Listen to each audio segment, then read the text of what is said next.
Bun. Assalamualaikum warahmatullahi wabarakatuh. Waalaikumsalam. Terima kasih untuk waktu yang diberikan kepada ibu guru yang saya hormati. Hari ini saya akan mencoba memaparkan hasil CGP kemarin Bapak 2 materi modul 1.4, yaitu penyebaran pemahaman dari penerapan pengalaman budaya positif. Ada beberapa nilai-nilai yang perlu kita ketahui. Yang pertama, yang paling pokok adalah nilai kebajikan, kemudian kebutuhan dasar manusia, motivasi perilaku manusia, posisi kontrol guru, keyakinan kelas, dan segitiga restitusi.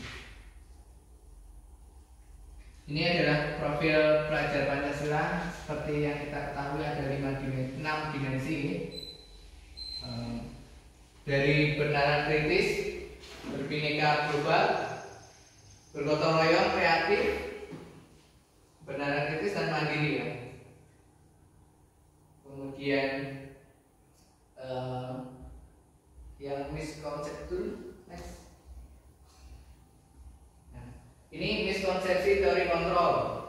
Selama ini kita sebagai guru banyak melakukan miskomunikasi tentang kontrol. Peran kita sebagai guru kadang kita tidak tahu apa yang peran kita sebagai guru. Contohnya peran kita sebagai kepala sekolah, misalnya jadi kepala sekolah, antara kepala sekolah dan guru pun ada peran yang berbeda-beda. Dalam kita sebagai guru, ada kalanya kita sebagai pendidik, ada kalanya kita sebagai teman. Nah, kita harus bisa memposisikan diri sebagai kontrol tersebut. Ilusi bahwa kita tidak boleh memaksakan karakter kepada peserta didik, ya. Bahwa anak berhak tidak memaksa. Kemudian ilusi bahwa semua penguatan positif efektif dan bermanfaat. Ilusi bahwa kritik dan membuat rasa bersalah mampu menguatkan karakter. Itu kadang paradigma yang salah, ya.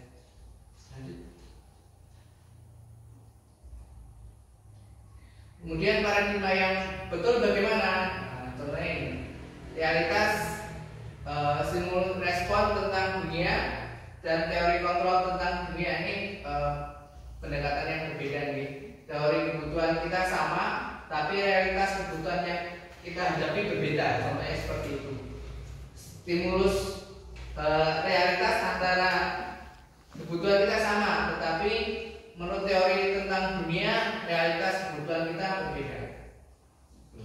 Jadi antara pandangan sama dunia nyata ada yang berbeda. Itu yang perlu kita pahami. Next.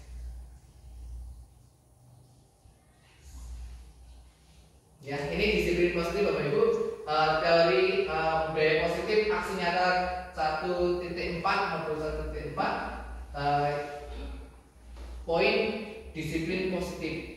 Apa itu disiplin positif? Yaitu belajar disiplin mengacu pada disiplin diri yang memiliki tanggung jawab terhadap apa yang dilakukan berdasarkan nilai yang diyakini. Contoh misalnya, mungkin saya banyak datang terlambat nih. Saya sebagai contoh mungkin kurang baik, tapi ketika kita datang itu bukan untuk dipuji oleh pimpinan atau pengen dilihat orang. Jadi yang intinya adalah kita datang ke sekolah memang itu tanggung jawab kita. Kita datang ke sekolah memang itu tugas kita. Jadi intinya disiplin positif itu berasal dari dalam diri kita. Next. Kemudian nilai-nilai yang disepakati bersama. Namanya nilai-nilai kebajikan. Nilai-nilai yang kita sepakati bersama. Bukan selama ini saya salah karena kadang kita memaksa anak, ini loh Cak, kita harus seperti ini loh Cak, kita harus seperti itu, sesuai dengan keinginan kita sebagai guru. Menurut teori ini ternyata tidak tepat. Artinya kita harus membangun komunikasi positif dengan anak. Kita tanya, anak itu pengennya apa? Ya, dalam dimensi ini, profil pelajar Pancasila beriman dan bertakwa kepada Tuhan Yang Maha Esa, berhak mulia, berpendidikan Kemudian keterampilannya teknik keterampilan hidup, dapat dipercaya, tulus hati, pendengar aktif, tidak merendahkan orang lain, dan memberikan yang terbaik bagi diri kita.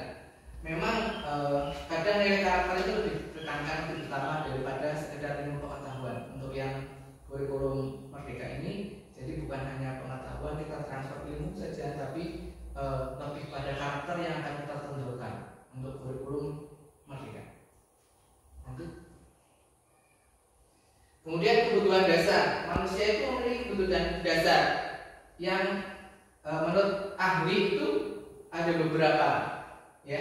Di antaranya yang kita kenal kan sering kebutuhan pokok, primer, sekunder, tersier. Tapi tidak hanya itu, ada kebutuhan-kebutuhan lain yang ada yang perlu kita tahu.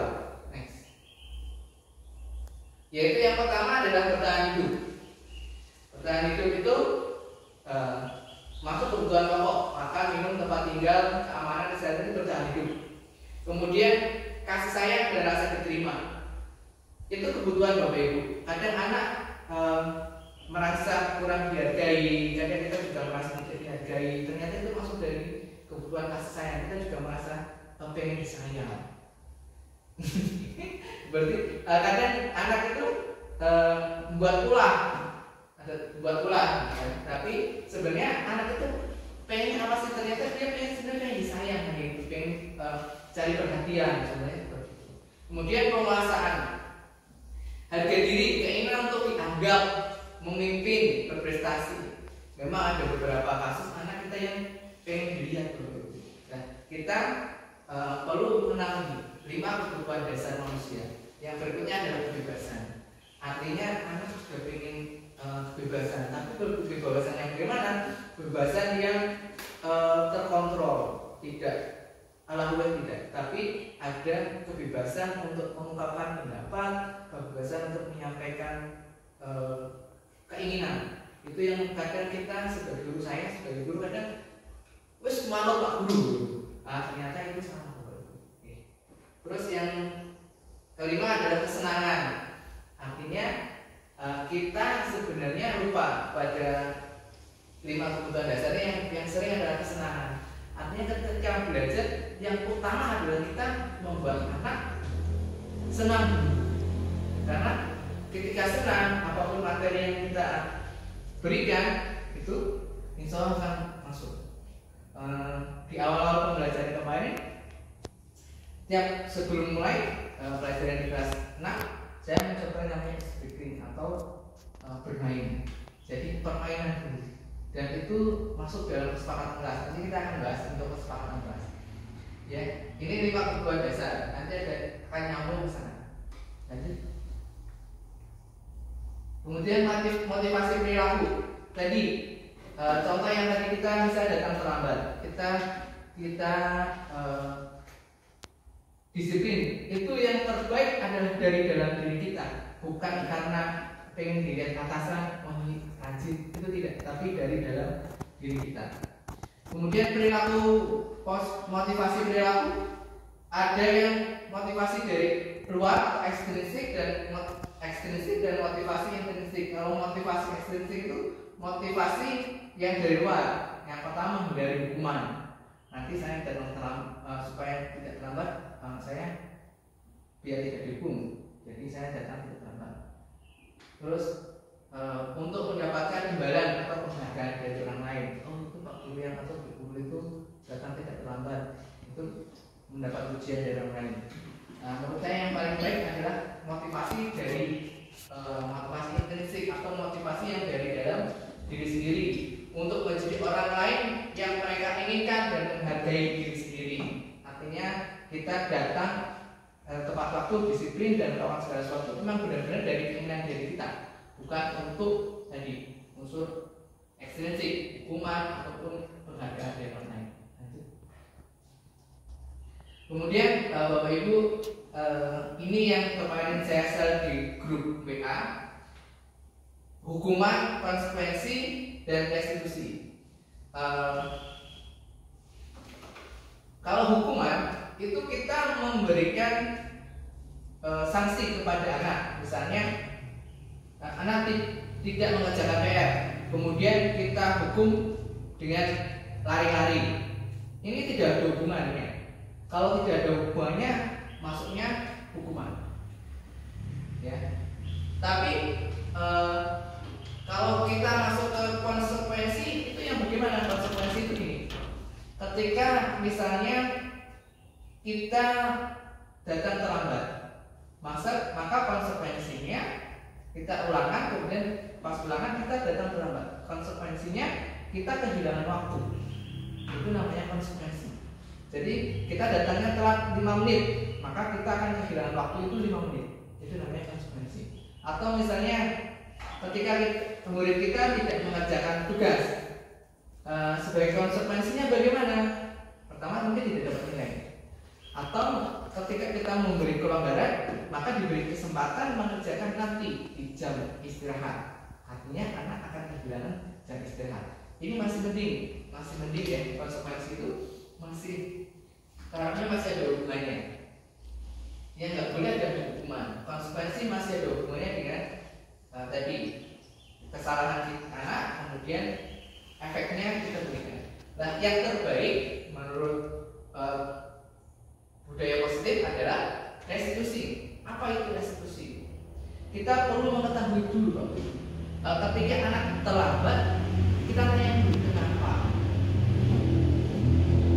Kita tanya kenapa terlambat. Kemudian anak diberi kesempatan untuk menyimpulkan. Saya terlambat karena ini, Bapak. Saya terlambat karena itu. Misalnya bangunnya kesiangan karena semalam begadang. Terus kita memberi masukan. Itu baik tidak? Kalau kita malam-malam begadang boleh nggak? Bagus nggak? Biar anak yang jawab nggak baik. Contohnya itu. Terus bagaimana supaya tidak terlambat? Itu namanya restitusi. Bagaimana supaya tidak bangun kesiangan? Saya nanti tidak tidur malam. Seperti itu. Jadi memberi pemahaman. Setelah itu memberi penguatan. Terus apa yang kamu lakukan supaya tidak terlambat? Tadi saya tidak boleh tidur malam. Itu namanya restitusi. Ya, segitiga restitusi. Kita tanya, kemudian anak mengakui kesalahan, kemudian kita memberi penguatan. Besok lagi jangan diulangi. Nah, itu.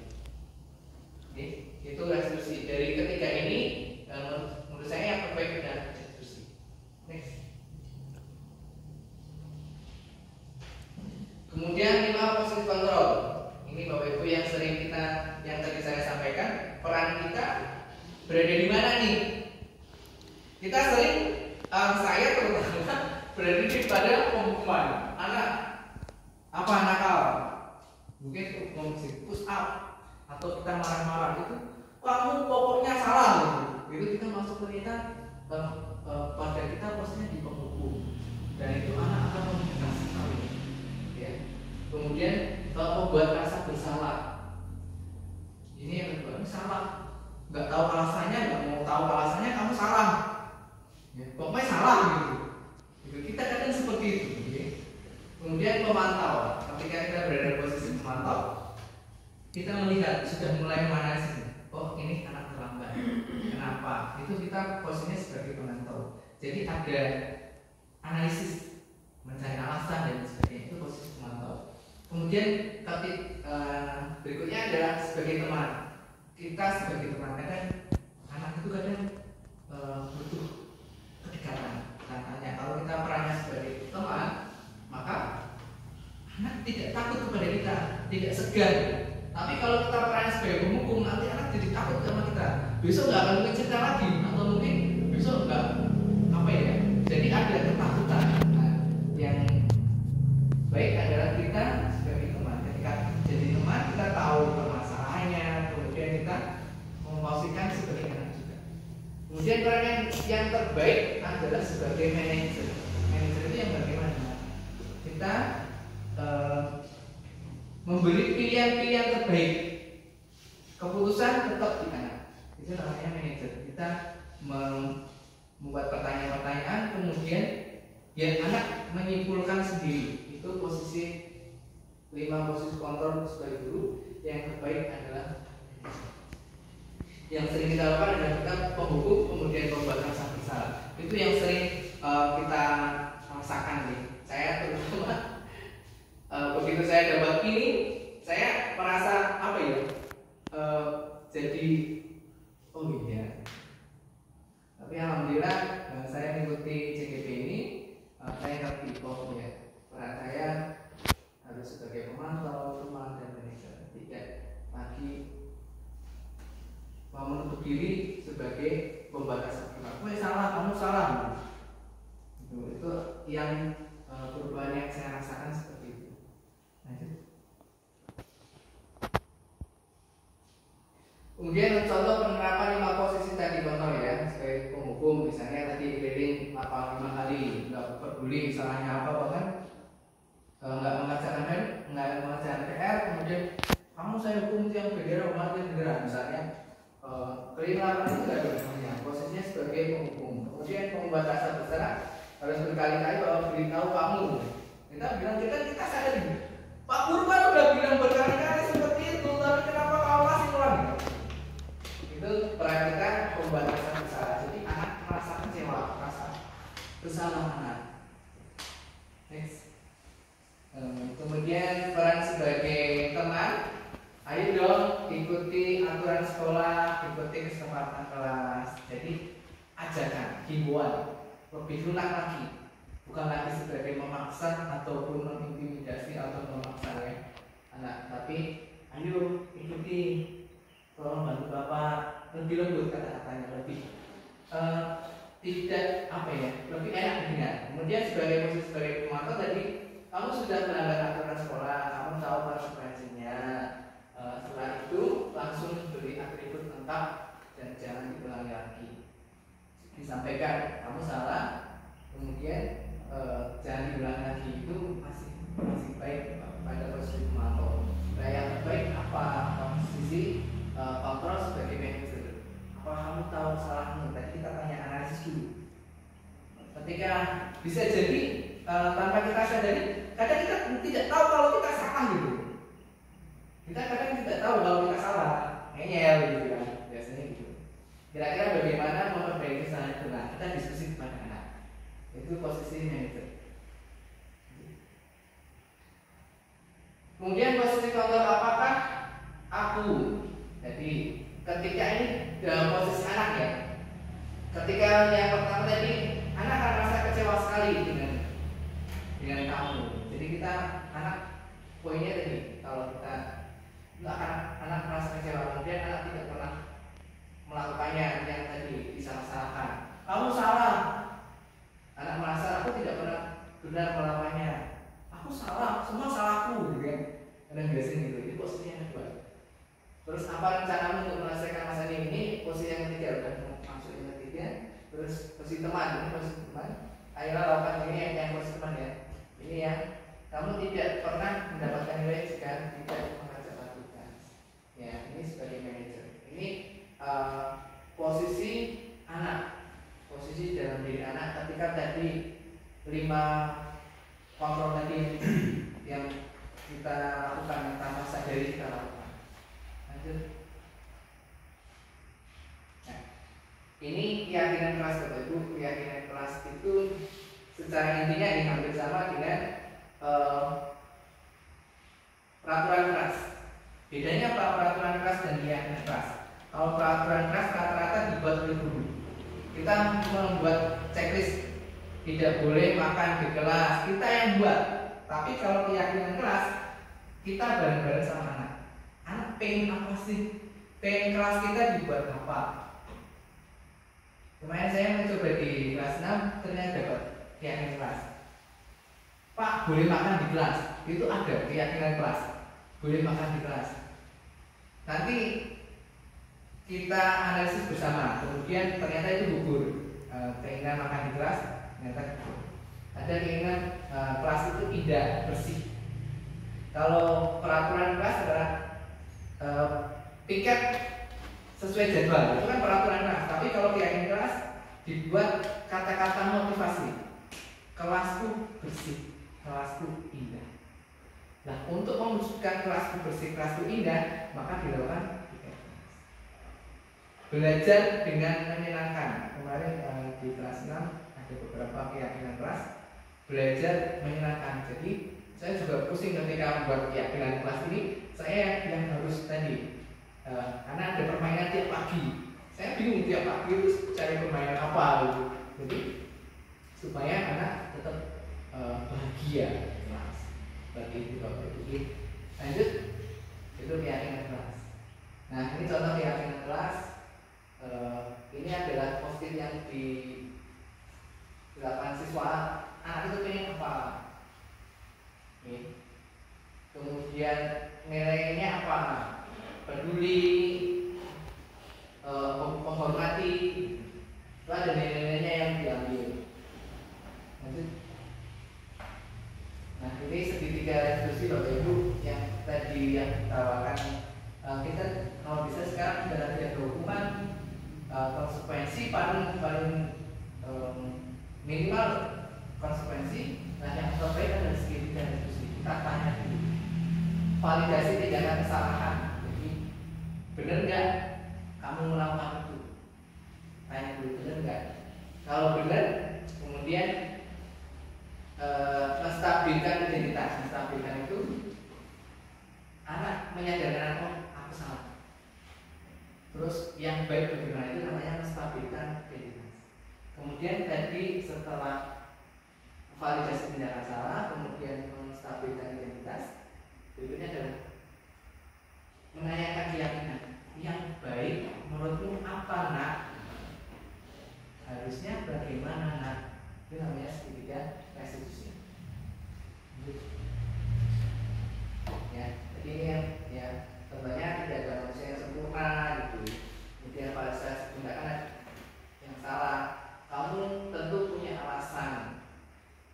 Apakah ada cara yang lebih efektif? Jadi tidak kamu salah, pokoknya salah itu enggak, tapi validasi. Kamu tentu punya alasan kenapa kamu gambar. Saya nge-gym Pak semalaman. Nah itu namanya validasi tindakan. Kemudian keyakinan apa yang kita sepakati. Jadi setelah anak mengakui kesalahan, kita buat keyakinan besok supaya tidak terlambat bagaimana nak. Itu contohnya segitiga restitusi. Lanjut. Oke, itu yang tadi saya terangkan. Next.